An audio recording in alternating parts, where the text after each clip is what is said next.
Pelaksana tugas juru bicara KPK Ali Fikri menyebut penyidik telah melayangkan surat pemanggilan kepada Gubernur DKI Jakarta Anies Baswedan untuk diperiksa sebagai saksi bagi Youri Cornelis Pinontoan, mantan Direktur Perumda Pembangunan Saranajaya.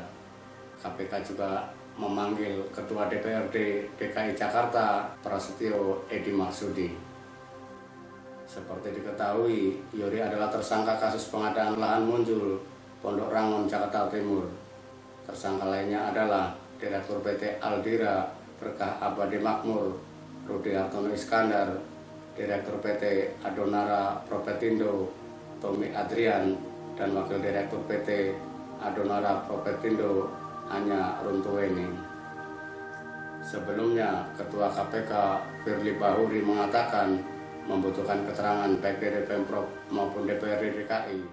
Saat ini, KPK telah memeriksa Wakil Ketua DPRD M. Taufik. Pemeriksaan saksi dalam suatu perkara adalah hal yang biasa. Beberapa pejabat tinggi juga pernah menjadi saksi dalam perkara korupsi, seperti Gubernur Jawa Tengah Ganjar Pranowo saat menjadi saksi kasus korupsi EKTP, dan juga mantan Gubernur DKI Jakarta Basuki Cahayapurnama atau Ahok dalam kasus suap reklamasi Pantai Utara Jakarta yang menjerat anggota DPRD M. Sanusi. Namun dalam kasus akan diperiksanya Anies sebagai saksi menjadi berbeda karena kuatnya nuansa politik yang diframing sedemikian rupa. Beberapa hal tanpa di blow up dengan narasi penghakiman seolah bersalah. Padahal konstruksi kasusnya sangat jelas. Youri dan para tersangka lainnya bersekongkol untuk mendapatkan keuntungan pribadi tanpa arahan pihak lain seperti temuan KPK selama ini. Keterangan yang dibutuhkan KPK hanya terkait pola penganggaran.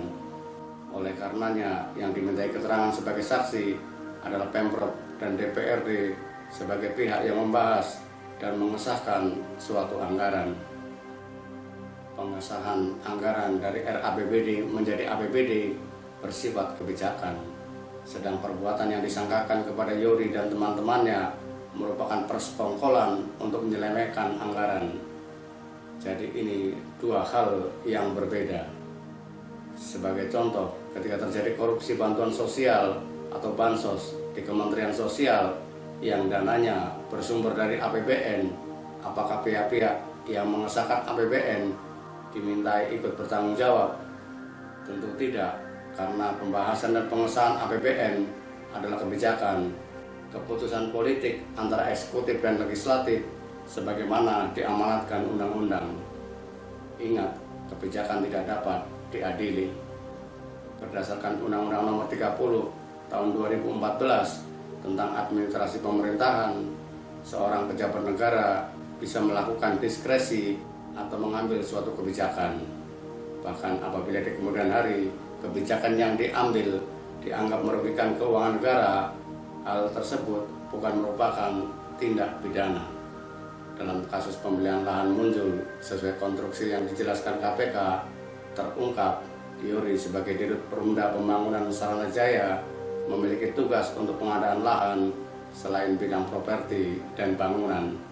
Namun dalam melaksanakan tugas pengadaan lahan Munjul, Youri diduga melakukan penyelewengan berupa persekongkolan dengan pihak luar, yakni PT Adonara Propetindo dan PT Aldira Berkah Abadi Makmur. Dari konstruksi kasusnya, mestinya tidak perlu penyidik sampai meminta keterangan yang berkaitan dengan kebijakan pembahasan dan pengesahan anggaran. Tetapi karena kita menengarai syarat dengan kepentingan politik, karena masih ada pihak-pihak yang sakit hati atas kekalahan jagoannya dalam kontestasi Pilkada DKI Jakarta 2017 lalu, maka oleh pihak-pihak tertentu konstruksinya dibuat dengan bahasa hiperbolis dan diframing seolah ada anggaran jor-joran dalam kasus tersebut. Anggaran lain yang tidak terkait dengan perkara karena yang dibayarkan oleh Youri kepada pihak lain dan oleh KPK disebut sebagai kerugian negara adalah sekitar 152,5 miliar rupiah ikut dibuka agar menimbulkan kehebohan. Sebenarnya kita masih berharap KPK dapat menjalankan peran dan fungsinya sebagai lembaga anti rasuah yang independen, meski di tengah gonjang-ganjing kasus alih status pegawai KPK yang telah dinyatakan maladministrasi oleh Ombudsman dan ditemukan 11 pelanggaran hak asasi manusia oleh Komnas HAM.